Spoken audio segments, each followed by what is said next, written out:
El sicario, historia de terror.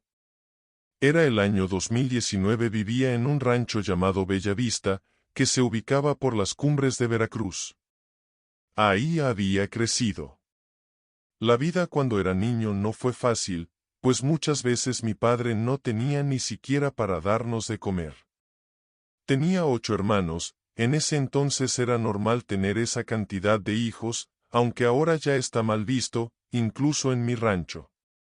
Bellavista es un lugar hermoso, lleno de vegetación, de árboles que en el día lucen majestuosos, pero por la noche la verdad daban miedo. El sonido de las hojas moviéndose daba la impresión de que el lugar estaba lleno de personas susurrando y hasta podía decir que gente lamentándose. Mi madre murió cuando yo tenía 6 años, porque en aquella época era difícil ir al doctor, porque quedaba lejos y tampoco era posible comprar todas las medicinas para estar bien. Mi padre ahora nos cuenta que mi mamá dijo que sabía que moriría por ser pobre. Esa época fue muy complicada y triste, para mis hermanos y para mí. Tenía 6 hermanos hombres y 2 hermanas mujeres. Mi padre trabajaba y mi abuela Eustolia era quien nos cuidaba. Ella era una mujer muy enojona y no nos tenía mucha compasión, a pesar de que habíamos perdido a mi madre, de hecho hasta nos culpaba por su muerte. A veces podía ser muy cruel con nosotros. Mi única felicidad eran mi padre y mis hermanos, con el que mejor me llevaba era Beto, quien me llevaba por 2 años nada más. La mayor parte del tiempo salíamos a jugar solo él y yo, pero cuando mi abuela se iba a comprar huevos con la vecina, aprovechábamos para jugar todos juntos, bueno, solo los hombres, porque las niñas jugaban aparte. Mi abuela nos ponía a cuidar a los animales del campo, a ir por el maíz para las tortillas, al molino y cosas bastante pesadas para niños de mi edad.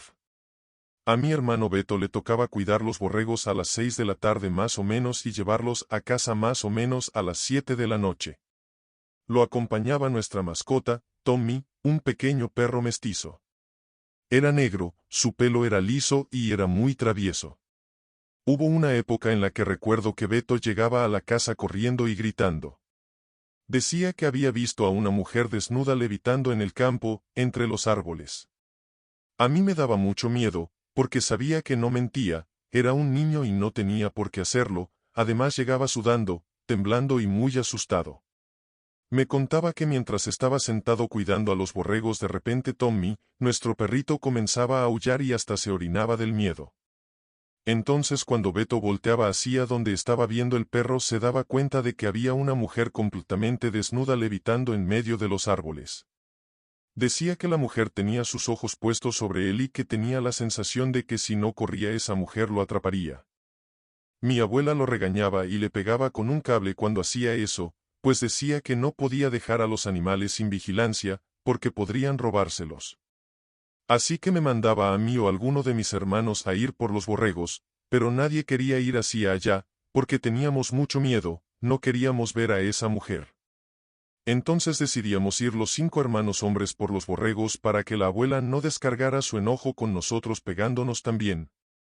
Cuando llegábamos al lugar no había nada, de hecho el ambiente se sentía bastante normal, pero ya a las 7 oscurecía y a nadie le gustaba estar lejos de casa cuando eso sucedía. Fueron muchas ocasiones en las que eso sucedió.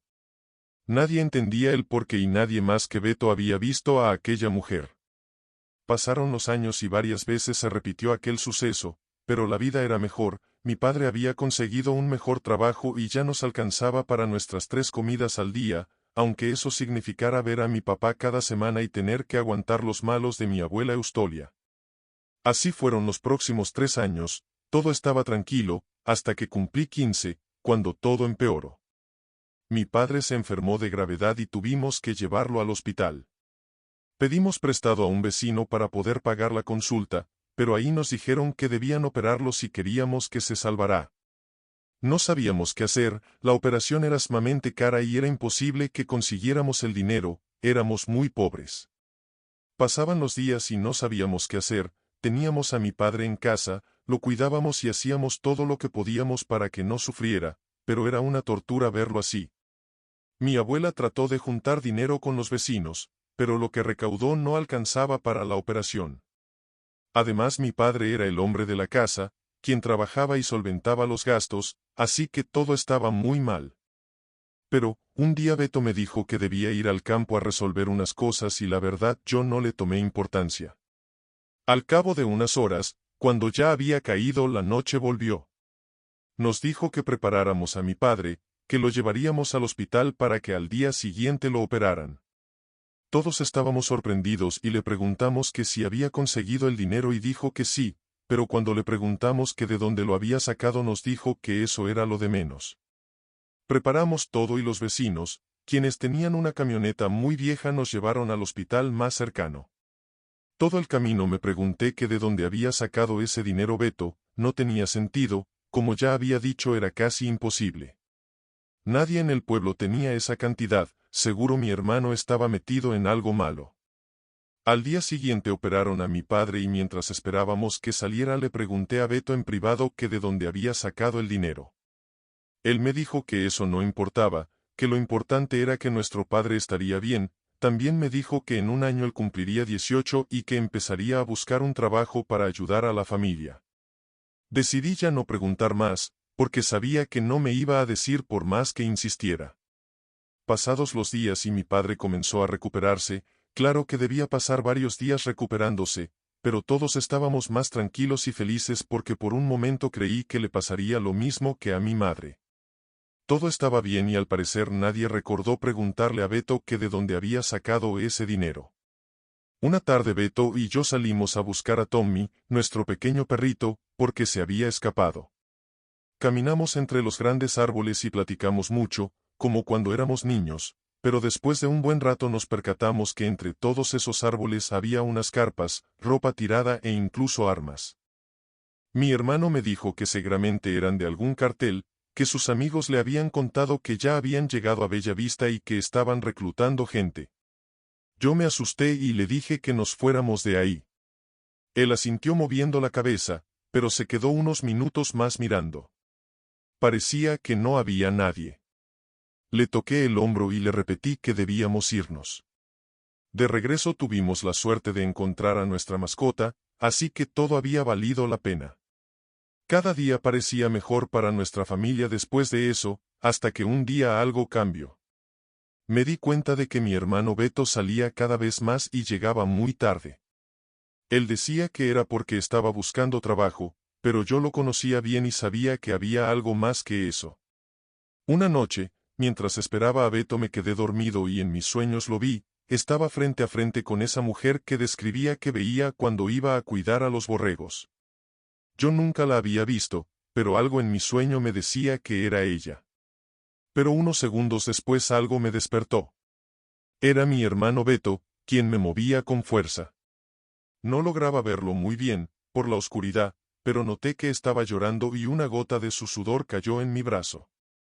Le pregunté que si estaba bien y él me dijo que no. Me dijo que saliéramos y que afuera podría contarme. Salimos y nos alumbramos con una vela. Hacía mucho frío, el viento pegaba en la cara y la neblina daba un aspecto terrorífico al campo. Nos sentamos en unos troncos y le pregunté qué estaba pasando. Él me dijo que solo me contaría porque tenía confianza en mí y que sabía que no le diría a nadie, además dijo que no podía más.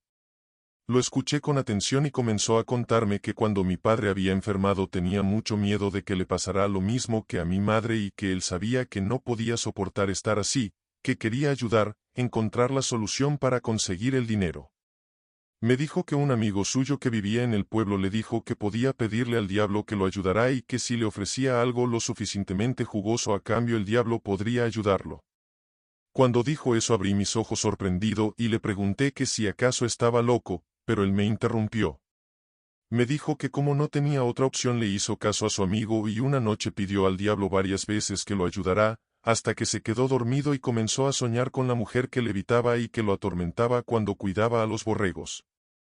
En su sueño esa mujer se acercaba a él y le decía que debía ir a verla al día siguiente al campo para poder cumplirle su petición. Cuando despertó sabía que debía hacerlo y más aún cuando vio cómo estaba mi padre. Con miedo fue al lugar donde siempre veía a esa mujer, a la misma hora en la que lo mandaban a cuidar a los borregos y esperó unos minutos muriéndose del miedo. En el momento en que estaba decidido a irse escuchó algo entre los árboles y cuando entrecerró los ojos para ver mejor se dio cuenta de que era aquella mujer acercándose poco a poco a él. El terror se estaba apoderando de sus piernas y quería huir corriendo de ahí, pero el deseo de ver bien a nuestro padre pudo más y aún con lágrimas en sus ojos se quedó. Me contó que esa mujer se veía 1000 veces más espantosa de cerca, que en sus ojos había dientes y que en su boca sangre y tenía un olor putrefacto. Estaba desnuda y su piel era casi verdosa. La mujer le dijo con una voz de otro mundo que el Satanás la había mandado y que le concedería el favor solo si él le daba un sacrificio humano. El dinero que necesitaba estaba enterrado justo ahí, pero si lo tomaba debía estar consciente de que debía entregar su sacrificio, pero si lo tomaba y no entregaba lo que el diablo le pedía entonces uno de nuestros hermanos moriría e iría directo al infierno.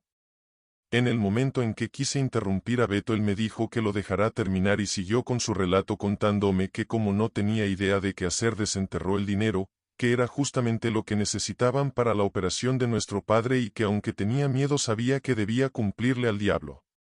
No quería que se cobrara solo con alguien de su familia. Así que recordó cuando habíamos ido a buscar a Tommy y fue de nuevo esperando ver a los sicarios, para pedirles trabajo y así cumplir su cometido, sin que él mismo decidiera a quién matar. Esas personas le dieron el trabajo y le dijeron que debía matar al dueño de una miscelánea en la ciudad, porque no había querido pagar derecho de piso.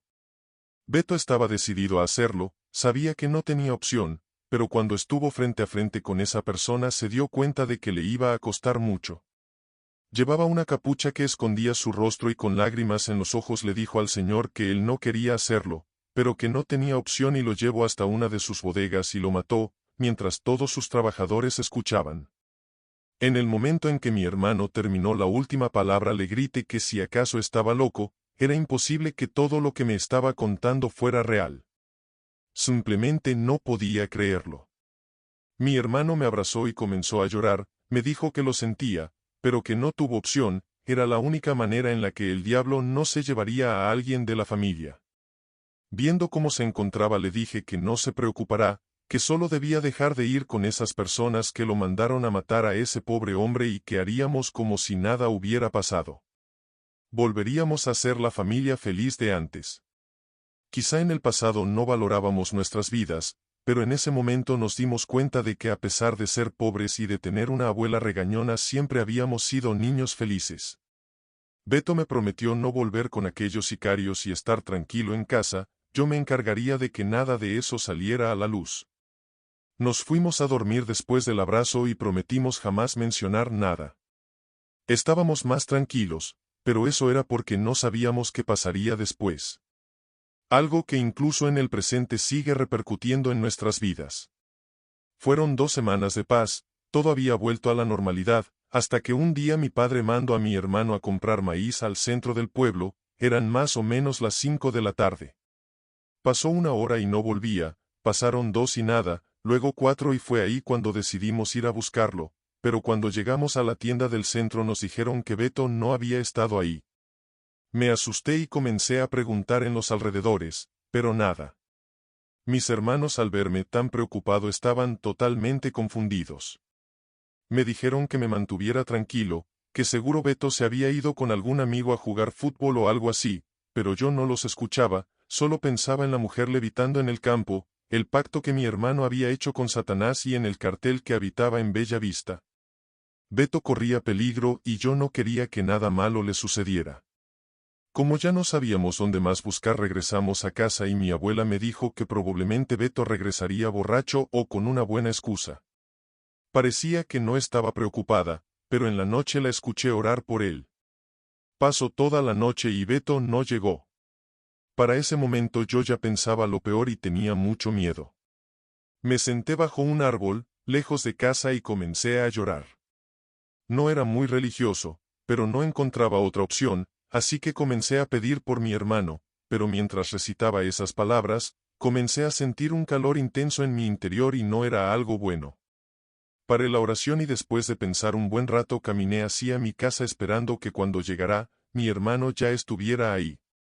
Y lo que esperaba se hizo realidad, pues Beto estaba en la sala, siendo interrogado por la abuela, mi padre y mis hermanos. Solo escuché que dijo que estaba bien, que había encontrado a un viejo amigo y lo había invitado a su casa en la ciudad y como le llegó la noche se tuvo que quedar. Lo reprendieron diciéndole que jamás volviera a hacer algo así, pues nos tenía a todos preocupados. Cuando Beto entró al cuarto le pregunté qué le había pasado, le dije que no me creía la historia de que se había ido con un amigo. Me miró con tristeza y me dijo que saliéramos a hablar. Al llegar a un lugar más tranquilo, me contó que antes de llegar a la tienda del centro varios hombres encapuchados lo interceptaron, le cubrieron la cara y lo subieron a una camioneta. Ya estando en el destino comenzaron a golpearlo, pero solo en lugares en donde no se notará, como en el estómago, las piernas y el pecho. Después le cortaron un dedo del pie y luego le pusieron alcohol. Dice que jamás había sentido tanto dolor en su vida. Se quitó el zapato y me mostró su pie, luego se alzó la playera y estaba todo lleno de moretones. Inevitablemente comencé a llorar y él me abrazó. Era mi mejor amigo, mi hermano y me dolía que estuviera pasando por todo eso. Él trató de calmarme, me dijo que no pasaba nada, que ya estaba resuelto. Me contó que uno de los más pesados del cartel había hablado con él y que le había dicho que no podía simplemente desaparecerse y hacer como si nada. Si ya había entrado a ese mundo jamás podía salir, solo muerto. Pude ver su expresión de miedo, de resignación y de tristeza. Esa tarde nos tiramos en el pasto, sabiendo que nada volvería a ser igual jamás. Pasaron los años y mi abuela murió. Ella jamás supo que su nieto era parte de los sicarios del pueblo y eso era un alivio. Luego yo me vine a vivir a la ciudad y me traje a mi padre, encontré un trabajo bastante decente en una fábrica de zapatos y mis hermanos igual, dejamos el pasado en aquel ranchito hermoso que un día nos vio nacer, todos menos Beto. Él se quedó en Bella Vista. Compró una casa y nunca sentó cabeza, hasta el día de hoy. Tiene hijos por todo el pueblo y sigue trabajando en lo mismo. Siempre que puedo lo visito o me visita, me cuenta cómo le va en el negocio y la verdad es que desde hace muchos años sus ojos ya no tienen brillo, sus labios están secos, simplemente ya no es el mismo, pero yo siempre lo voy a querer, él siempre será mi hermano y entiendo su cambio. Beto no tuvo opción y todo lo hizo por su familia, porque puso a mi padre antes que a él mismo y eso siempre se lo voy a agradecer. Muchas veces me contó que había vuelto a ver a la mujer levitando cerca de su casa y que temía que algún día fuera por él. Sabía que estando en ese mundo todo era posible. Había ayudado mucho al pueblo, daba despensas, incluso dinero a los más necesitados. Las personas de ahí lo querían mucho y hasta llegaron a nominarlo para ser presidente, pero nunca pasó, su apodo era Metra y sigue ahí, no tiene opción. ¿Quién diría que ya no le debe nada al diablo, pero sí a un cartel? Y bueno, esa es la historia de mi familia, más específicamente de mi hermano. La pobreza nos quitó a mi madre, pero gracias a él tenemos a mi padre.